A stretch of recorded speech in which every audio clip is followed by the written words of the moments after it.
Hey, what's up, guys? Welcome to my channel. My name's Steve P. I'm a sports bettor. I bet primarily on football, college and pro, basketball, college and pro, PGA, and UFC.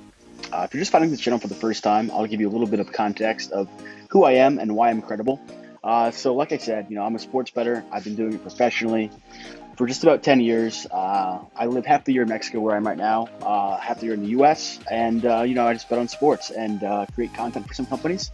So yeah, one of the companies who I create content for is this awesome company called OddsJam. If you haven't heard about them, check them out. They have great tools for sports bettors, but they also have a lot of great content. So I write for them. I'm their PGA, content creator, PGA writer. I've been writing articles all season long. So a little bit just why I'm credible. One of my pet peeves is people who create sports betting content, but they really have no business doing so. They don't bet themselves. They don't have a track record of beating the sports books themselves. And it's important, if someone's going to be, betting someone's advice on the internet, that they have a reason to actually trust them. So I like to preface all my videos just explaining why I'm credible. In golf, on the OddsJam articles and also on my Twitter at Steve P Bets, I've been sharing all season long. We're up almost 90 units, hitting at over 30% ROI. I have hit 10 outrights, meaning that we picked the winner of the tournament, and have profited in 20 of the 23 tournaments. So, I definitely know what I'm talking about as far as golf is concerned. And, I encourage you, if you're going to be taking, a YouTuber's advice or a Twitter capper, even worse, taking their advice, make sure that they actually have a track record of success. They're not just talking out of their ass, which many of them do. All right, so let's get into the Tour Championship this weekend. It's the final PGA event of the season, where it's typically the top 30 players come in and compete for the FedEx Cup prize of $18 million. This year, unfortunately, with Willie Z out, it's only the top 29 players. And this is a little bit of a unique format in that it's a staggered start, meaning that, it's similar to sports betting with a spread or with a handicap, where based on their rankings in the FedEx Cup standings, they start off X number of strokes under par. So, for example, Scottie Scheffler is number 1. He's starting out 10 under par. Cantlay's 8 under par, etc. As the odds suggest, Scheffler is the prohibitive favorite. He's about a 2-to-1 favorite. He's the number 1 player in the world. He's starting off getting strokes over the majority of the field. That being said, this is golf. It's 72 holes. Anything can happen. He's far from a guarantee. Especially with guys like Cantlay, only 2 back, XANDER 6 back, even, Smith, RORY, they are 6 back, but over 72 holes, you can make up that deficit relatively quickly. And, Scheffler, it's not like he's some unbeatable guy right now. He's missed the cut in 2 of his last 4 events. He's lost strokes putting in each of his last 4 events. So as much as I like Scottie, I don't think he's going to win this week, and there's a lot of value elsewhere. So we're going to hop into the outrights and also the derivative markets. Typically, we'll do the top 10s and top 20s, but this week, with it only being a 30-man field, there's really almost zero value in the top 20 just because the odds are so astronomically juiced. But there's value in the top 5s and the top 10s, so let's get into it. All right, so before we get into the outrights and the derivatives, the one thing that I want to touch on is, there are 2 markets in this tournament: the winner with starting strokes and the winner without starting strokes. So when you're placing the bets, just be cognizant that you're placing them in the right market, because it does make a big difference. So let's get into the outrights. My first bet this week to win with starting strokes is XANDER SCHAUFFELE plus 650. The reason for this is very straightforward. Outside of Rory, who's a 2-time winner at Eastlake, and we'll get into him in a bit, no one's been better here. He has 4 straight top 5 finishes, including an outright win in 2017. He's never shot over par here in a single round. He comes in amazing form. He's won 3 times this season, twice in the past month and a half. Is coming in off the T3 at the BMW last week. He was in contention on Sunday. He just couldn't quite do enough to, edge out Stallings or Cantlay, but he was right there. XANDER's success at no-cut events isn't a secret at this point. He won the Olympics, got the gold medal. Always does well in events like this. Last week at the BMW, no cut event, T3. With Willie Z's withdrawal, that puts him just at 6 under. He's only 4 strokes and 2 strokes back of both Scotty and Cantlay respectively. So there's only 2 golfers in front of him. I absolutely love his chances this week to start out hot, cut into the deficit, ultimately win. Taking him to finish in the top 5, which he has done 4 years in a row, at minus 110 odds is an excellent bet. And that was close to my best bet of the week, actually. So that'll be my 2 bets on Xander. Xander to win with starting strokes plus 650 and finish in the top 5 without strokes minus 110. The next guy who I really like is Cam Smith. He has become the villain since he defected to the LIV. Scotty walked across his putting path. He got that bogus 2-stroke penalty.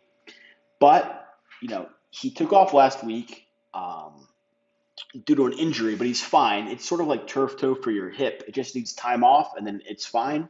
So I have really zero worries about his health coming into here.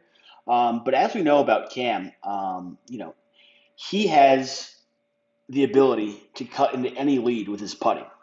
He is the best putter alive, hands down. I mean, we saw just 2 tournaments ago where he blitzed Rory on Sunday, absolutely cut into his lead at the British Open, surpassed him and essentially cut his nuts off, en route to his British Open victory.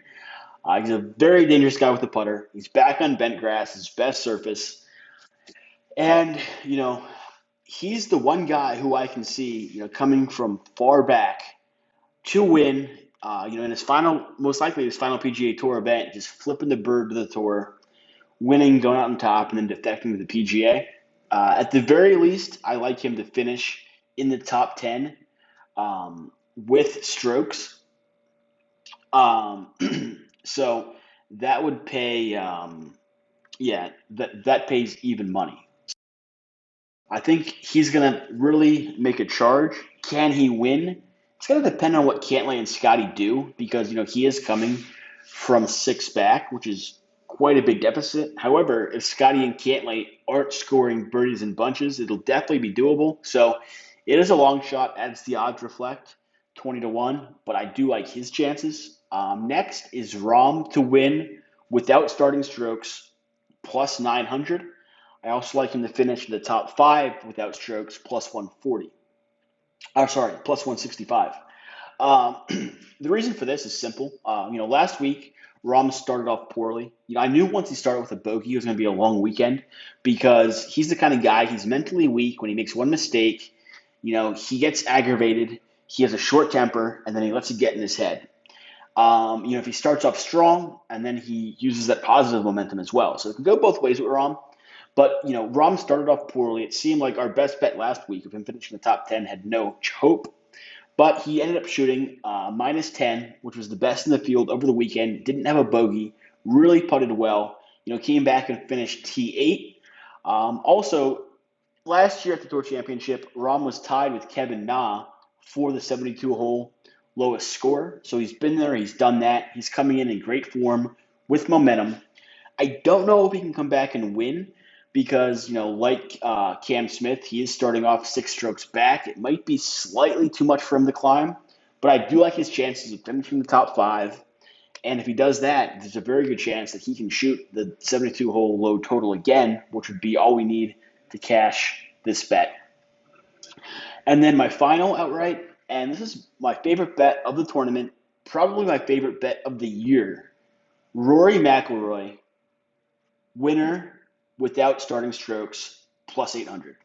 As I touched on before, Xander has great success here at East Lake. Rory has even more so. He's won here twice.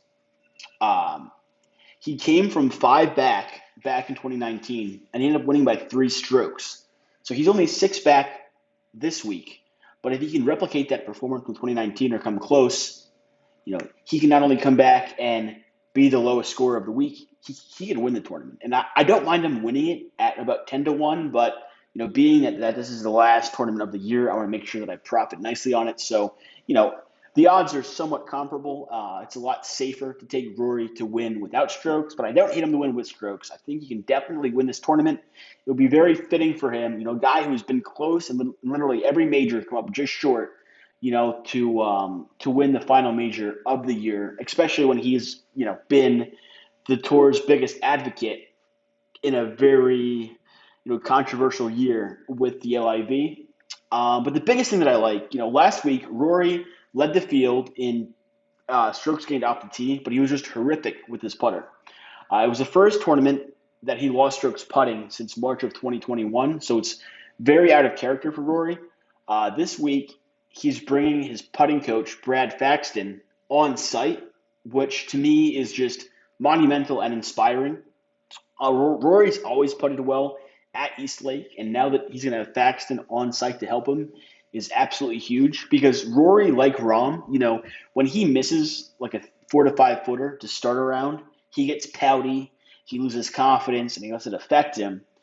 I think, especially on a course that he knows very well, that he has a great track record of success putting on, and now that Faxton's here, I think he can putt very well again.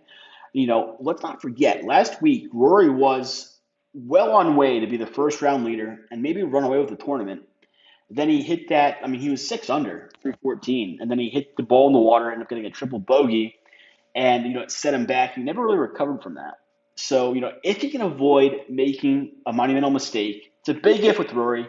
He's never an easy guy to bet on, but yeah, I just think, he has the track record here. Scheffler and Cantlay, don't get me wrong, 2 great golfers, but it's not like, they're Tiger Woods. These guys are human. They're fallible. Both guys have had their struggles even recently. So, if it's not Scotty and if it's not Cantlay, I like it to be Xander, Rahm, or Rory. And, that's all that we need to cash one of these bets. Bonus top 20, Sahith Theegala plus 120. In a field of 30 to finish in the top 20, especially in a market that allows for ties to pay. Love his chances. We cashed a nice ticket on him last week at plus 250 to finish in the top 10. His game has been on point. He's done well in these strong fields. Just because it's a field of 30, it doesn't mean that, it's going to be that much harder to finish in the top 20. You're still competing against the same strength at the top. All that's eliminated is, the weaker players at the bottom. So Theegala can definitely finish in the top 20 and cash a nice plus ticket in the process. But those are my plays for this week. I like them all a lot. Let's have a strong finish to the season, and let's make some money.